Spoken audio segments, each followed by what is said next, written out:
This is the Piscataway Town Council meeting for June 11th, 2026. I'd like to call this meeting to order. Adequate notice of this meeting has been provided as required under Chapter 231 PL 1975, specifying the time, date, location, login, or dial-in information, and to the extent known, the agenda by posting a copy of the notice on the municipal building, municipal court, and the 2 municipal library bulletin boards, municipal website, providing a copy to the official newspapers of the township, and by filing a copy in the office of the township clerk in accordance with certification by the clerk, which will be entered in the minutes. There will be public comment periods for both remote and in-person attendees separately. Each member of the public shall only have one opportunity to speak during each public portion. As the technology does not allow us to know if there are multiple callers on an individual line or logged-in user account, we ask that if you wish to speak, that you log in or dial in separately so that we can recognize you as a separate individual. Should you have any further comments or questions, the town council is always available by email, phone, and you could always call the mayor's office during normal operating hours. Ms. Cedar, can you please call the roll? Councilmember Cahill. Here.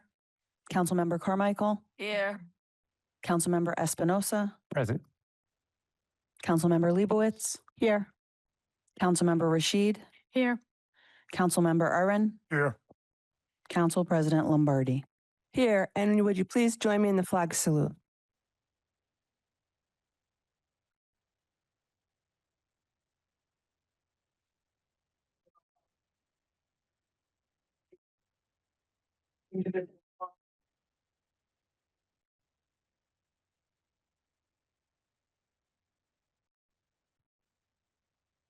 Have any comments from the administration and council regarding adjournment of any matters on the agenda?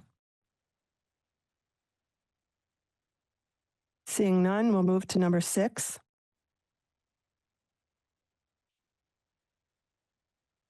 This will be open to the public.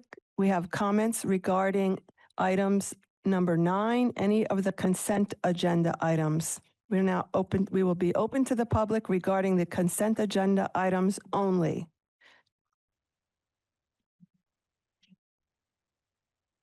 For each public comment portion for remote attendees, if you wish to speak at this time, please raise your hand either on the Zoom app or if by phone by pressing *9. When it's your turn to speak, you will receive or hear a request to unmute yourself. Please click the prompt or press *6 on your phone to unmute yourself. At that time, please state your name and address and know that you will have 3 minutes in which to make your comments.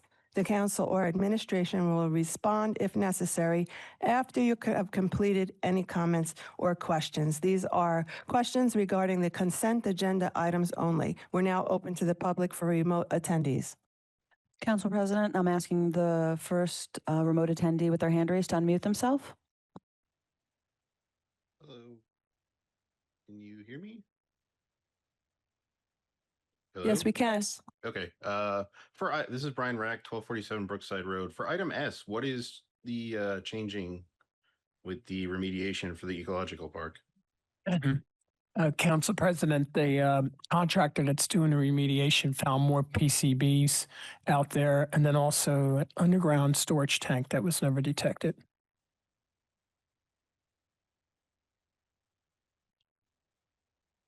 Thank you.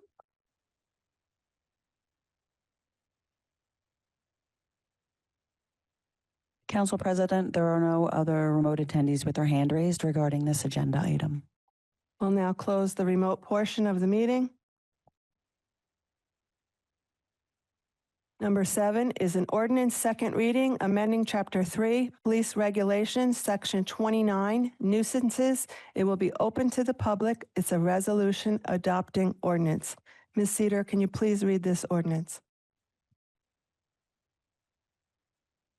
Be resolved by the Township Council of Piscataway Township, New Jersey, that an ordinance entitled Ordinance to Amend and Supplement the Revised General Ordinances of the Township of Piscataway, County of Middlesex, State of New Jersey, amending Chapter 3, Police Regulations, Section 29, Nuisances, was introduced on the 14th day of May, 2026, and had passed the first reading and was published on the 29th day of May, 2026.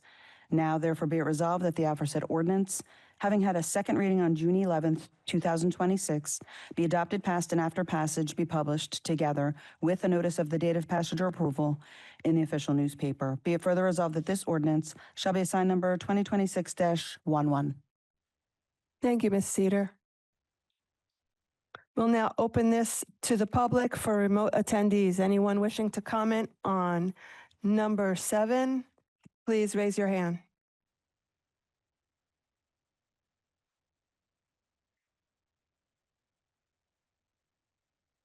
Council President, I'm asking the first individual with their hand raised to please unmute themselves. Hey, everybody. My name is Shane Mitchell. I'm the New Jersey Political Director for the Hotel and Gaming Trades Council, the union representing hotel and hospitality workers in our region. Our more than 40,000 members work at hotels, clubs, casinos, and racetracks in the region, running from Excuse me, Albany. Shane? Yep. This is any questions that you have regarding the ordinance of number 7. If you'd like to come back to the second public portion of the meeting? Are you okay, go ahead. Okay, I'm speaking on the bill. Is that okay? I'm happy to come back later if that's Go ahead. proper. Okay. So we're here in support of the bill. I'm here mostly to speak about the issue of worker safety in hotels.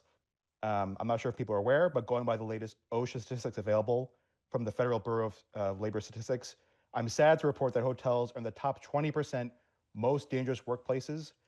A large part of hotel workplace injuries are caused by assaults. Hotel guests are a transient population, and our members deal with them face-to-face in hallways and guest rooms. Our union innovated the panic button in response to the sexual assault of one of our members in 2011, and we remain committed to finding solutions to safety issues in hotels, both through our collective bargaining agreement and through good public policy. I want to commend the council both for this ordinance and for their prior action on hotel licensure. We have seen firsthand in other municipalities how licensure and great public safety laws can work together to make hotels safer and cleaner. When done right, a licensing regime can ensure that hotels provide high quality services for guests, safety and health for hotel workers, and accountability to their neighbors. I think tonight's ordinance amending the public nuisance law is a step in the right direction. When our union worked on licensure in New York City, we worked with prosecutors, police, and firefighters to identify the main public safety issues at hotels. We're all familiar with human trafficking, but the transit nature of hotels make them enticing targets for all sorts of illegal commerce. The New York City law made certain public safety features a requirement of licensure, and we think it is both appropriate and commendable for the council to set benchmarks for public safety in the public nuisance law. Most hotel owners who want to run legitimate businesses and attract tourists, families, business travelers, and others, and I can assure you all that just about every hotel worker wants to work in a safe and clean environment. My union and I will be following this issue with great interest. We look forward to working together to make Piscataway safe for residents, hotel guests, and above all, hotel workers. So we're in support of the ordinance. Thank you very much. Thank you for that comment.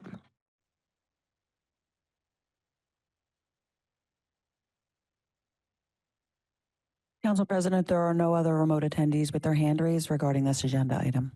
We'll now close the remote portion. May I?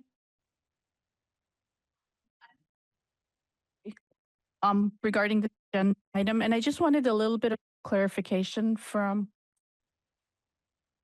Sure, yeah, let's open it. Be great. We're now going to open to the public. Anyone wishing to speak on the ordinance of number 7, please come to the podium, state your name and address. Open to the public. Seeing none, we'll close the public portion. Okay, Sarah.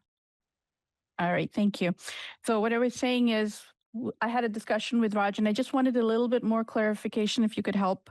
The ordinance is written to hold large corporations accountable for safety with large fines and tax liens. And, you know, it's definitely the right step. Are there any specific safeguards to help out struggling small businesses or homeowners who find themselves out of compliance due to financial hardship? And if they come into out of compliance, is there any safeguard in this ordinance for them?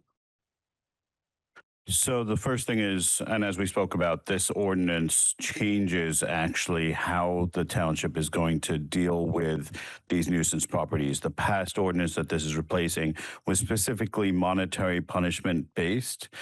This is actually now creating, there is actually no monetary fines or penalties, and unless the individual, the property doesn't actually reduce their issues over 12 months. It's only after 12 months that there may be additional fines. And during that 12-month period, there should be continual interaction between the property owner and the township so that we can work together to figure out solutions. So part of the ordinance is to create an abatement plan that the property owner can work with the township on figuring out what solutions that they can do. And the police department would assist with that. And then the other items included in there is potentially, and again, that wouldn't be immediately required. It depends on the severity of the situation and each individual property. But there's potential for requiring live security in place, requiring cameras and other security measures, technology in place, better lighting, etc. So, in terms of those in small businesses, it's really it's been written so it's flexible as to when we do the hearing and the requirements that we ask them to do. We're looking for a results-based solution.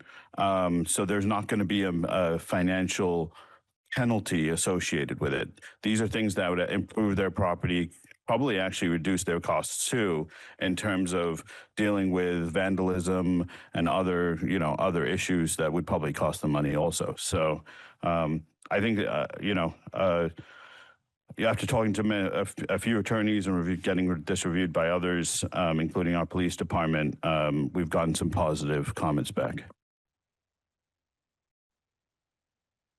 Thank you. Anyone else? I had just one comment. Many of the components in this ordinance are common sense safety precautions that many large and small businesses already have in place to safeguard their property and customers and residents. And so in reading it, I was appreciative of those components. In hindsight, perhaps we could have instituted these first, and this would have provided time for us to gather the commission to address concerns regarding vulnerable populations at these hotels. Thank you. Can we have a motion? Motion. Have a second? Second. Ms. Cedar, can you please call the roll? Councilmember Cahill, Yes. Councilmember Carmichael, Yes. Councilmember Espinosa, Yes. Councilmember Leibowitz, yes. Councilmember Rashid, Yes. Councilmember Aaron, Yes. Council President Lombardi. Yes, and the ordinance passes. Number 8 is an ordinance first reading. It's the acquisition of 30 Murray Avenue, Block 1906, Lot 33.01. It's a resolution adopting ordinance. Ms. Cedar, can you please read this ordinance? Be it resolved by the Township Council of Piscataway Township, New Jersey, that an ordinance entitled Ordinance Authorizing the Acquisition of Certain Property identified as Block 1906, Lot 33.01, 30 Murray Avenue, in the Township of Piscataway, County of Middlesex, State of New Jersey, for public purpose pursuant to NJSA 40A:12-1 et sec, be and is hereby adopted on the first reading, that it be published in the official newspaper, and that a second reading and public hearing be held at 7 p.m. on the 30th day of June, 2026. Be it further resolved that a copy of this ordinance shall be posted in at least 2 public places within the township prior to the day of the second reading and final passage, and a copy of this ordinance shall be made available at the office of the township clerk for any interested member of the public. Thank you, Ms. Cedar. Do we have an offer for the first reading? Offer. Cahill. Do we have a second? Second, Councilman Owen. Cedar, can you please call the roll? Councilmember Cahill, Yes. Councilmember Carmichael, Yes. Councilmember Espinosa, Yes. Councilmember Leibowitz, Yes. Councilmember Rashid, Yes. Councilmember Urin, Yes. Council President Lombardi. Yes, and the first reading of this ordinance passes. We'll move to number 9, which are the consent agenda resolutions. 4 efficiency items have been consolidated into a consent agenda to be voted on together, and the materials for these items have been distributed to the council in advance of the meeting. Do I have a motion to accept the consent agenda? Motion. Do I have a second? Ms. Cedar, can you please call the roll? Councilmember Cahill, Yes. Councilmember Carmichael, Yes. Councilmember Espinosa, Yes. Councilmember Leibowitz, Yes. Councilmember Rashid, Yes. Councilmember Urin, Yes. Council President Lombardi. And the consent agenda passes. Number 10 are the announcements and comments from officials. Gabrielle Cahill. Thank you, Council President. I don't really have very many comments, none at all, except surprisingly, because we're going to meet again June 30th. So none for me. Thank you. Sharon Carmichael. Thank you, Madam President. Yes, I would like to remind everyone that the street fair is this Saturday on Stockton Street from 10 a.m. to 4 p.m. Sponsored by the Piscataway Public Relations Advisory Commission that I'm a member of and happy. And they have lots of new vendors and food trucks and actually entertainment. So it's supposed to be a really fun time on Saturday. So bring your family and your friends and come out and have a good time. Also on Tuesday, June 16th at 6 p.m. at the YMCA Community Center, the Civil Rights Advisory Commission will be sponsoring, again, it's Juneteenth flag raising, and we will have a singer and a speaker and refreshments following. And there's still time to RSVP if you are planning to stay for refreshments. So that is being published on the Piscataway updates website and on social media as well. So we hope all. What was the date again? Could you It's repeat it? the 6th, Tuesday, the 16th Tuesday, the 16th, at 6 p.m. at the YMCA 6 p.m. at the YMCA. for everyone to come out and help raise the flag. And one last thing, I just want to shout out Mr. Carl Anthony Towns, who went to school in Piscataway, and he's a member of the New York Knicks, and they had a miraculous win last night. So go Knicks. Go Nick. Thank you, that's all. Okay. Dennis Espinoza. Well, we are planning our Piscataway bike tour, hopefully sometime in September. I'll go ahead and confirm a date, but we are setting up. I'm looking at routes. I'm working with all of the committee. So hopefully we'll get a route going. We'll announce a date, and it should be soon, within probably the next 2 weeks. We'll be having something to announce, but I'm very excited about that. We are looking at different parts of town, so hopefully we'll get that off the ground pretty soon. Are you going to go by my house again? Probably not. And the second thing is I would like to wish Councilwoman Lombardi a very happy birthday to you. So happy birthday, Michelle. Laura Leibowitz. Good evening. Happy birthday. This month, we are celebrating Pride Month starting on June 1st. I know the township had a flag raising at 9 a.m. on a Monday morning. There was also a local group, the PPDO, which created a Pride event, the first of its kind in town at the jewel of our town, the community center. Well attended, fun activities, and I'm glad to see that we are honoring so many members of our society that contribute in so many ways. Between the last meeting and today, there were 2 events held by the township to which neither myself or Councilmember Rashid received notification. Additionally, these events were not shared to the public for their participation either. The Pride flag raising event and the large construction project attended by the Lieutenant Governor of our state were both events to which all members of this council and township residents should have been included. The erasure of our targeted voices on this council is unprofessional and continues to diminish any opportunities for dialogue. I certainly hope that this erasure will cease. As a member of the Cultural Arts Commission, I'd like to notify our residents that the summer concerts will be beginning every Thursday at Columbus Park throughout the summer. This information is on the website. It's also on our township page and social media, as well as flyers distributed throughout the township. We are holding a 250th anniversary art contest. The submissions are due August 22nd. Registration and information are also on the township website, and flyers are distributed throughout the town. Please note that I do plan to attend the Juneteenth flag raising and look forward to that event. Thank you. Thank you. Sarah Rashid? Good evening, everyone. I wanted to congratulate the winners from the primaries last week, or has it been already a week? And I wanted to thank Frank for his service. I do want to repeat exactly what Laura said, because that's something that's very important. The erasure of our targeted voices on this council is unprofessional and continues to diminish any opportunity for dialogue. Everyone on this council was elected to serve the community, and it is unprofessional to be excluded.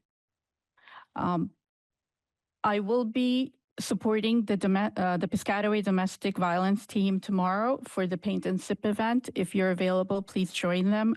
It is a great cause. As part of the Cultural Arts Commission, we'd like to invite the public to come to the municipal building. They have an exhibit for then and now, pictures of Piscataway from the 60s compared to now, which would be very interesting. So please come to the municipal building for that. I also would like to ask if there is any watch parties that are planned for Piscataway, because I do like soccer. So are there any watch parties that are being planned? Because I am not aware of any, so please let us know. Lastly, I will also be attending Juneteenth and look forward to it. Thank you. Thank you, Sarah. Frank Aaron? No comment at this time. Mayor? This administrator is not here this evening, so our attorney, Raj Kumar. Just happy birthday to Council President.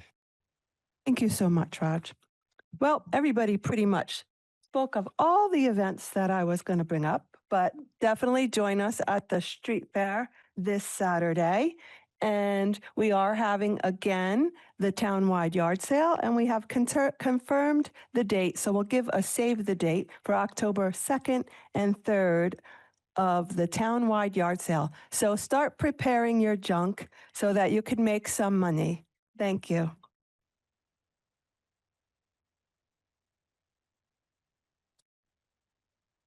And we'll now move to number 11, which is the agenda session for June 30th, 2026. On that agenda will be an ordinance second reading, the acquisition of 30 Murray Avenue, block 1906, lot 33.01, open to the public, and it will be an adopting ordinance.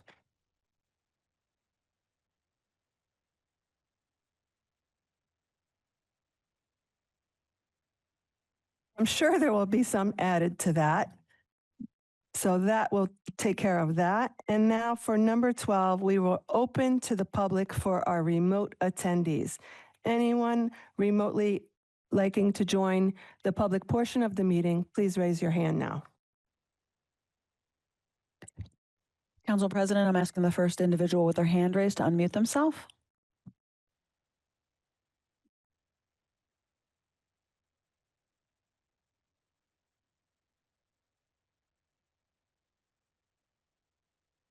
Can you hear me now? Sorry, you promoted me to a panelist. I'm not really sure why, but Yeah, wrong button. it's Sorry. okay. Brian Rack, 1247 Brookside Road. I was wondering if anyone could speak on what happened at the last council meeting. You failed to broadcast it properly and then decided to continue the meeting anyway. I mean, there is an ordinance on the books that requires them be broadcast, but you continued despite knowing it wasn't being broadcast. So I'd like an update as to how you're fixing that so it won't happen again.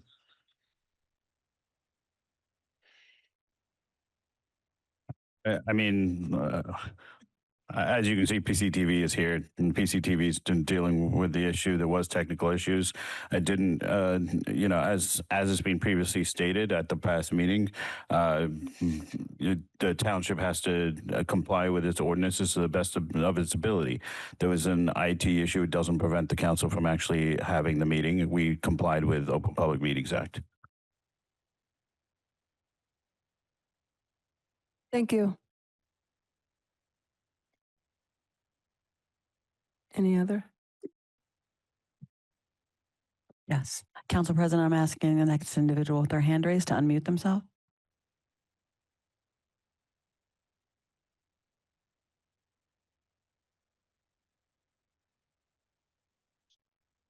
Hello, can you guys hear me? Go ahead. Yep.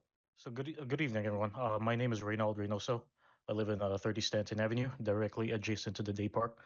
I'm here because my property has once again been damaged by a baseball from the field, despite more than a year of raising safety concerns with the township, primarily the recreational department. Been facing this issue since moving into this home in 2024. Baseballs regularly entered my property and struck my house. In June 2025, I formally contacted the recreational department and informed them that these baseballs continue to land my property. And as of August 3, 2025, last year, one of the baseballs actually shattered one of my solar panels. So I spent months documenting this issue and following up, but many of my emails were completely answered. I sent a formal escalation to Director John Turney on March 26. Only then did he actually verbally inform me that protective netting would not be installed based on a review with the township insurance representatives. So I spent the following months following up with Paula Cosarelli and Assistant Director Brock Mundy from the recreational department. And at this point, they said they're working on something to help prevent the balls from going into my property, but nothing has been decided yet, and it's still a process. But I come here because while they're deciding on this or deciding on the solution, these balls continue to happen. The baseball games continue to happen, and safety has been a concern of mine since I brought it up with the director of recreationals the first time. So aside from the safety, now I'm actually getting property damage as well. The season just started on June 7th or this Saturday. One of them actually shattered one of my solar panels. So I cannot safely replace these panels because the baseball is going on, obviously. So if I replace them, there's still a chance damage will occur. So at this point I respectfully ask, will you guys commit to installing proper baseline protective netting before additional damage occurs, or worse, someone in my yard is severely injured? Thank you. I am not aware of this issue, so please give us some time to look further into this. If anyone other than I has a comment, please make it at this time. Can you please give us your address again? Oh, okay. We have it, 30 Stanton Avenue.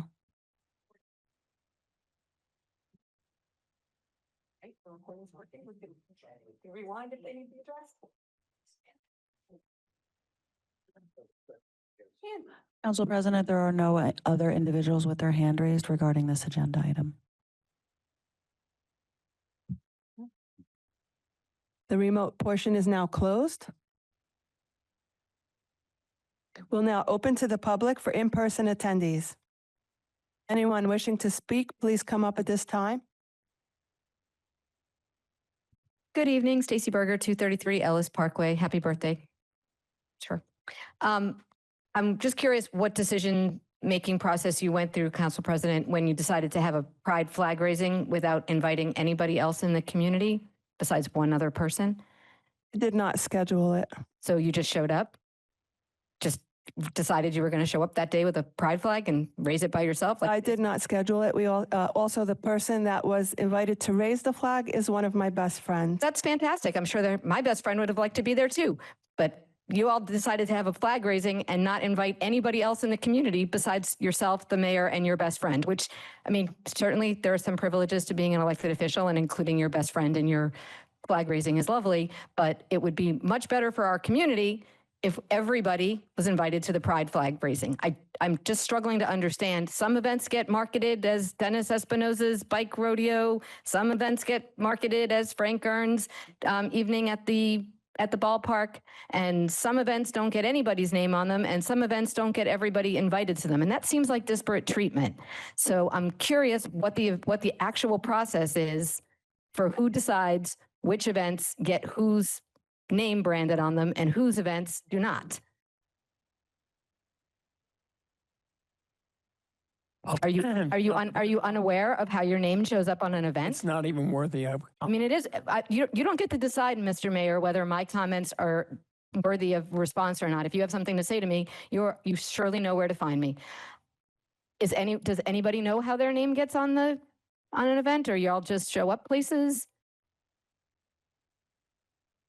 Is it funny, Gabrielle? I don't find it funny either. There's a whole community of people who were shut out of a flag raising for something that they support and that they would want to have been at, and nobody seems to know how that happens. And it continues to happen every single year, even though we repeatedly ask for an event to be public. Councilmember Carmichael is a member of the Civil Rights Committee and the Human Rights Committee, and it would be lovely if that part of our community included LGBTQ folks as part of the community celebration. And since nobody here seems to be willing to share how you find out about these things, I guess since the state Supreme Court ruled today that all of your personal emails are valid to be Oprah'd for information about government business, I'm sorry in advance, Ms. Cedar. I'm sorry, Jennifer. I apologize. You all are. Jennifer's like, it's not me. It's on me. I apologize in advance. But you're now all subject to the Open Public Records Act in your personal email for government business. So since you refuse to retain a professional email address as a council member, we're going to be Oprahing all of your emails, and you are going to have to provide them for all of your government business. So I would just respectfully request that instead of continuing to pick fights with people, that you just open up the process for folks so that folks who want to attend an event like a pride flag raising can do that instead of forcing us to find out how you got there, because I'm pretty sure you didn't just transport yourself out of nowhere. Like, you had to have an invitation. It didn't just come from nowhere. Thank you, Ms. Berger. Council President, I'm going to respond. Mr. Mayor, I will respond.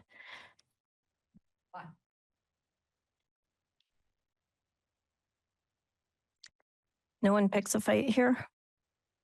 Someone's coming at us, and you show up to a Juneteenth flag raising with a pride flag to make a statement where most of the people there don't even understand what your point is rude. For two sitting council members to call the rest of us bigots in the public, rude, unacceptable. For a primary winner to post a bigoted statement about an old white man, rude, not her words, but she posted it, rude. Wait, but she doesn't pick a fight though.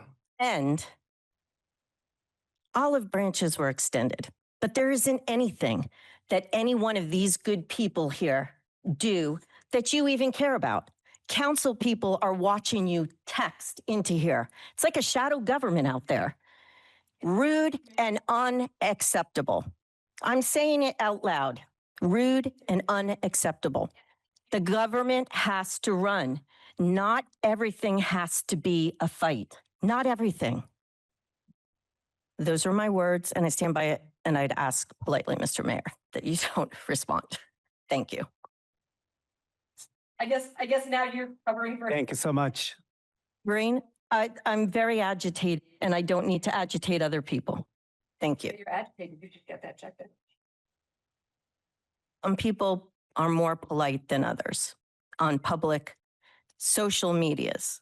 It's okay that we get lobbed all sorts of bombs. Exactly. But now the two members of your club that has not reported spending anything over all the years are here on here. I remind you that you are just as open to the insults, the mudslinging that this party has experienced.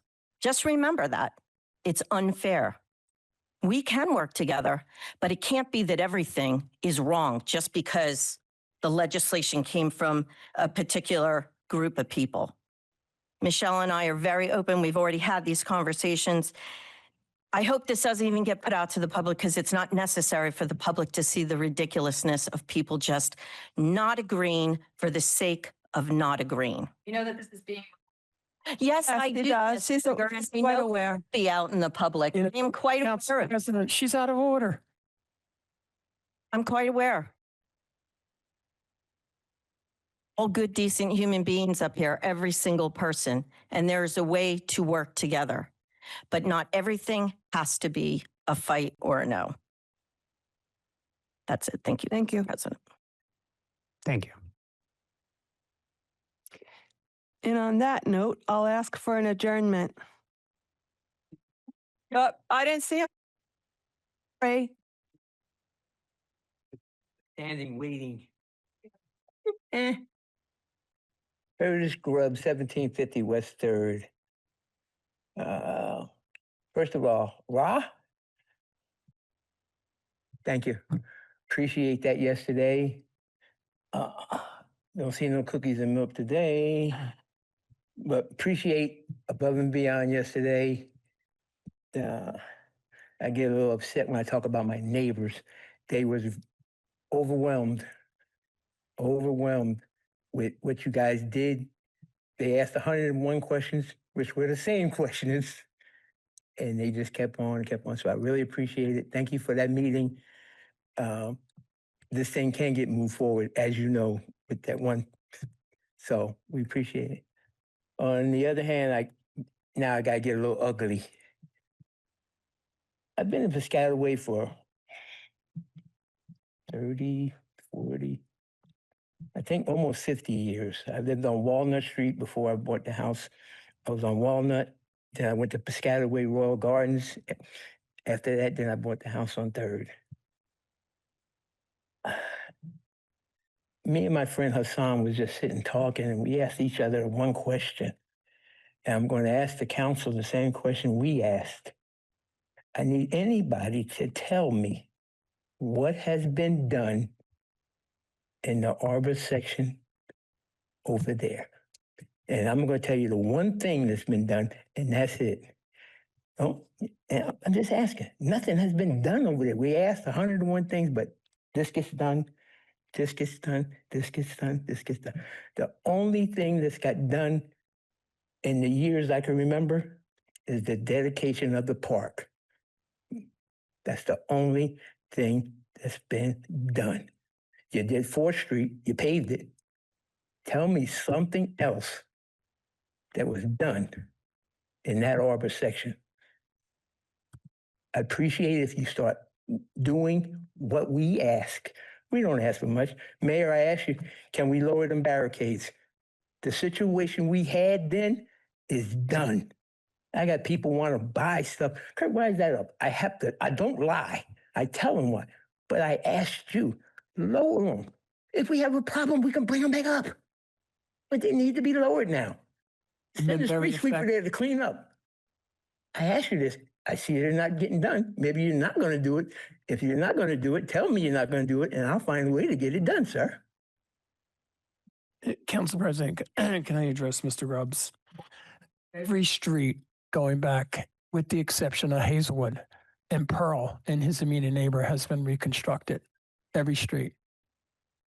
On the section over by Wall over by Mervyn Alexander, every street over there has been reconstructed, with the exception of Wall, and we're under engineering design for that. We have to install the water lines over there. We have spent an enormous amount of money on road projects in the entire Arbor area. On the other side of West 7th Street, we are under engineering design for 7 streets over there, which is going to be a total of almost probably $15 million worth of road work. We finished up Cedarwood. We worked with the county.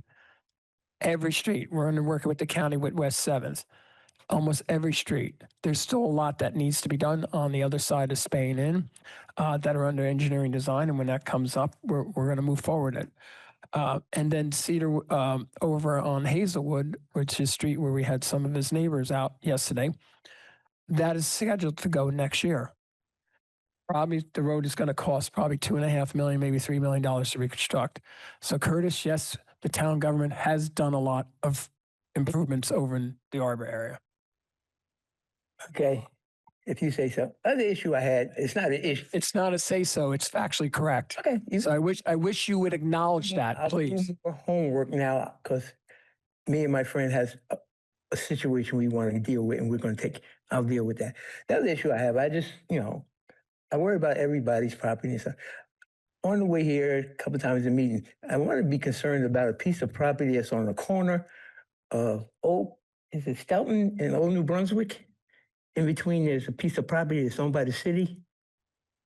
And I'm trying to figure out, the guy just remodeled his house on the left, but this is like a 30, 40 feet piece that's says owned by the city. It's a paper street, Curtis. Excuse me? It's a paper street. Okay, It's a 50-foot right-of-way that goes back about 600 feet. Okay, do we clean that? That's a paper street. When we get to it, we will. Thank you, Mr. Grubbs. Thank you.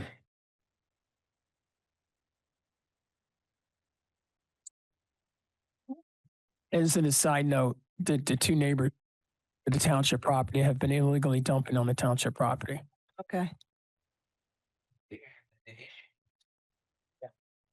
We're now closed to the public. If I may, I cannot be remiss. I'm going to be very, very brief. And I don't care if she gets up and screams and yells here, but the plain fact of the matter is that the folks need to know that when it comes to the Memorial Day parade, Ms. Berger over the last couple of years has intimidated the parade organizers and has used very foul language to the parade organizers out there of that conduct. And that's shameful.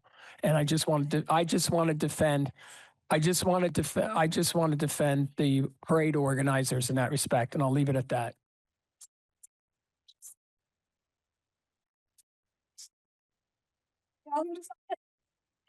Would you please ask that? Okay. I'm now going to close the meeting, this meeting. I'm going to call for an adjournment on that note. Second. All those in favor, please say aye. Aye. Meeting has been adjourned. Have a good evening, everyone. Have a good night.